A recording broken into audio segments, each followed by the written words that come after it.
नमस्कार दोस्तों, study for all agriculture competitive exam में आपका स्वागत है। आज इस वीडियो में हम निमेटोलॉजी के कुछ महत्वपूर्ण जैसे कॉमन नेम, उनका कैसे कंट्रोल करते हैं, उनके क्या स्पेसिफिक सिम्टम होते हैं, जैसे आपके कॉम्पिटिटिव एग्जाम में पूछा जाता है, तो उनके बारे में हम देखेंगे। जैसे कि पहला ही जो ये है, ये आपके competitive exam BHU entrance exam में पूछा गया है कि डैगर निमेटोड्स किसे कहते हैं। तो डैगर निमेटोड्स एक तरीके से साइफेनेमा स्पीसीज जो होता है वो आपका डैगर निमेटोड्स होता है। और अमेरिकन डैगर निमेटोड्स, जिसे हम साइफेनेमा अमेरिकेनम कहेंगे, तो एक तरीके से ये आपके BHU एंट्रेंस एग्जाम में पूछा भी गया है। थर्ड वन जो है हमारा कहेंगे कि बनाना रूट या कहेंगे कि बुरोइंग निमेटोड्स पूछा जाता है। तो ये आपका एक तरीके से खोदने वाले निमेटोड्स जो होते हैं, बनाना रूट्स को जो एक तरीके से डैमेज करते हैं, तो ये बनाना से क्रॉप से एसोसिएटेड है, तो इसको हम क्या कहेंगे, रेडोफाइलस सिमिलिस। तो ये पूछा जा सकता है। और सीरियल सिस्ट निमेटोड्स एक होता है, तो सीरियल सिस्ट निमेटोड्स को हम क्या कहेंगे, ये बड़ा कॉमन नेम है सिस्ट निमेटोड्स, तो इसको हम कहेंगे हेटेरोडेरा लेप्टोपोन्स।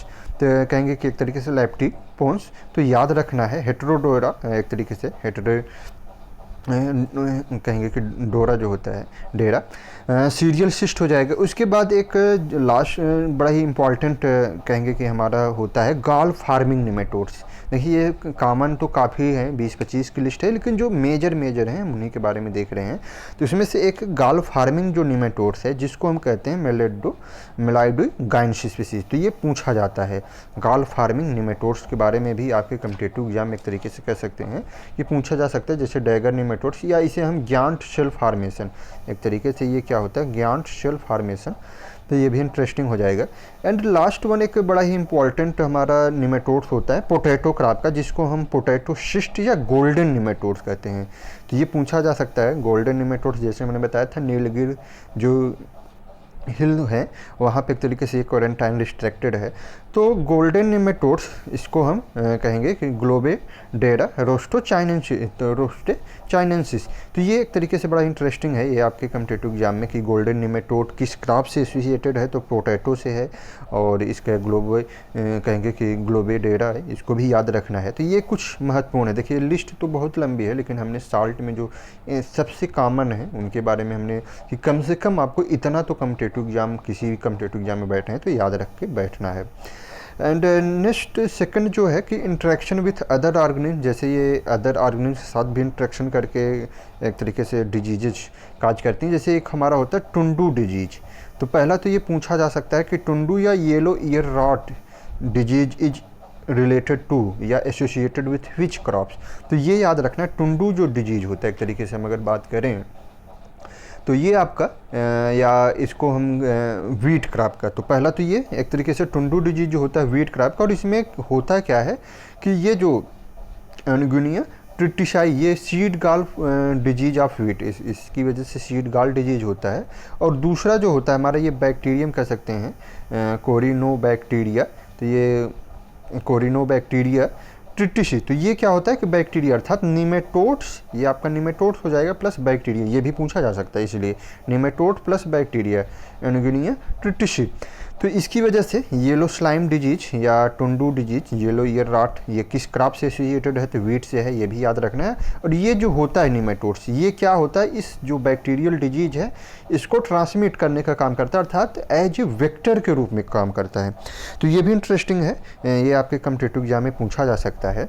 तो एक तरीके से ये इंट्रैक्शन के साथ करते हैं और कुछ सिम्टम बनते हैं, उनके बारे में भी हम देख लेते हैं। जैसे आपका सिम्टम में अगर हम बात करें तो ईयर कोकल ऑफ वीट, तो ईयर कोकल ऑफ वीट ये एक तरीके से याद रखना है। ये जो निमेटोड्स है इसको हम एक तरीके से, इसकी वजह से एक डिजीज होती है वीट क्रॉप में, जिसे हम क्या कहते हैं, ईयर कोकल ऑफ वीट। तो ये एक तरीके से यही। और दूसरा जो होता है, देखिए थोड़ा सा बस अंतर ये होता है कि जो ईयर कोकल होगा वो केवल इस निमेटोड की वजह से होगा, और जब ये निमेटोड्स प्लस ये बैक्टीरिया दोनों काज करते हैं तब टुंडू डिजीज ऑफ वीट होता है। तो टुंडू और ईयर कोकल एक तरीके से कह सकते हैं कि दोनों अलग अलग हैं, तो याद रखना है। और एक तीसरा जो है वो हमारा बड़ा ही महत्वपूर्ण डिजीज है अफरा डिजीज। तो ये भी पूछा जा सकता है कि अफरा डिजीज किस क्रॉप से रिलेटेड है। तो अफरा जो डिजीज होती है, देखिए 3 है निमेटोड से, बहुत ही फेमस, याद रखना है, ईयर कोकल डिजीज, टुंडू डिजीज ऑफ वीट और टुंडू जो हो जाएगा इन दोनों के कॉम्बिनेशन से होगा, और ईयर कोकल जो है केवल इस नेमेटोड्स के से होता है। और तीसरा जो फेमस है डिजीज अफरा डिजीज, वो राइस क्रॉप से रिलेटेड है, और इसे हम कहेंगे डिटिलेंकस कहेंगे कि एंगस्टा। तो ये डिटिलेंकस एंगस्टा, तो ये याद रखना है, अफरा डिजीज ऑफ राइस।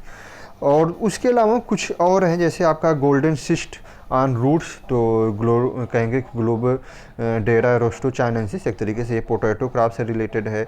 आपका ओनियन ब्लोट हो जाता है, डिटिलेंकस है, तो ये एक तरीके से स्टेम निमेटोड्स होते हैं, जिसे हम डिटिलेंकस एंगुस्टा कहते हैं। तो ये डिफरेंट हो जाएंगे। अब इसके बाद अगर हम मैनेजमेंट की बात करें कि जो हमारा निमेटोड्स होता है उसको हम कैसे मैनेजमेंट कर सकते हैं, तो एक तो हमारा एजाडिरेक्टा इंडिका था, तो जो नीम होता है वो बड़ा ही अच्छा होता है, एक तरीके से वो रिपेलेंट और कई तरीके से वो कंट्रोल करता है। दूसरा हमारा फ्यूमिगेंट होता है, तो फ्यूमिगेंट हम किसे कहते हैं, एक तरीके से जो गैसियस फार्म में रिलीज होते हैं, तो उसमें आपका EDP है, EDB CS2 है, तो ये फ्यूमिगेंट के रूप में हम यूज कर सकते हैं मैनेजमेंट ऑफ निमेटोड्स। एंड इसके लिए हम क्या यूज करते हैं, साइनोगैस पंप, एक तरीके से फ्यूमिगेशन के लिए जो यूज होता है। एंड नॉन फ्यूमिगेंट के रूप में हम कार्बोफ्यूरान्स हैं, अदर जो केमिकल्स हैं उनका यूज कर सकते हैं। एंड लास्ट एक तरीके से ब्राइन फ्लोटेशन टेक्निक्स, तो ब्राइन क्या होता है कि सोल्यूशन, ब्राइनिंग एंड सिरपिंग, ये दो आपके हॉर्टिकल्चर से भी रिलेटेड है। सिरपिंग मीन्स जब ये शुगर का सोल्यूशन होता है, और ब्राइनिंग मीन्स जब ये ब्राइन अर्थात एक तरीके से साल्ट का। तो 10 से 20% साल्ट सोल्यूशन में अगर हम सीड को एक तरीके से भिगो दें तो फिर निमेटोड का कंट्रोल हम कर सकते हैं। तो ये डिफरेंट टेक्निक्स हैं। हॉट वाटर ट्रीटमेंट है, हॉट वाटर के द्वारा भी हम ट्रीट कर सकते हैं। तो ये डिफरेंट मेथड्स हो जाएंगे जिससे हम एक तरीके से निमेटोड्स को मैनेजमेंट कर सकते हैं। चलिए, मैंने पिछले वीडियो में आप सभी से को निमेटोड्स के बारे में बताया था एक पार्ट 1 में, तो जिसने देखा होगा वो तो आंसर दे, और जिसने नहीं देखा है उसको जाके देख के फिर आंसर दे। और अगर वैसे भी आंसर मालूम है तो कोई बात नहीं, आपको ये बताना है कि the harmful stage of nematodes, जो निमेटोड्स होते हैं जनरली उनका कौन सा स्टेज जो होता है वो हार्मफुल होता है। हम आपको 4 ऑप्शन बताते हैं, और एक पहला जो ऑप्शन हो जाएगा वो हो जाएगा कि एक, और दूसरा जो ऑप्शन है कहेंगे कि second option first larval stage, second जो हो जाएगा कि थर्ड जो ऑप्शन हो जाएगा सेकंड लार्वल स्टेज, और थर्ड जो हो जाएगा वो हम कहेंगे कि फोर्थ जो ऑप्शन हो जाएगा वो कहेंगे कि एडल्ट स्टेज। अर्थात जो हमारा निमेटोड्स होता है उसका डैमेजिंग स्टेज कौन सा होता है, एक first larva, second larva stage, and fourth जो ऑप्शन हो जाएगा कि एडल्ट स्टेज। तो इनमें से कौन सा डैमेजिंग स्टेज होता है, इसको आप सभी कमेंट कीजिए। और जिनको इनका आंसर नहीं मालूम है, वीडियो में मैंने उस वीडियो में बताया हुआ है, तो वहाँ से जाके, क्योंकि ये पूछा जा सकता है आपके कॉम्पिटिटिव एग्जाम में। तो चलिए वीडियो उम्मीद है कि आप सभी को ये वीडियो लाभदायक रहा होगा। जैसे डैगर है, अदर जो काफ़ी कॉम्पिटिटिव एग्जाम में आपके क्वेश्चन पूछे गए हैं इस टॉपिक से, तो उम्मीद है आप सभी को वीडियो पसंद आएगा।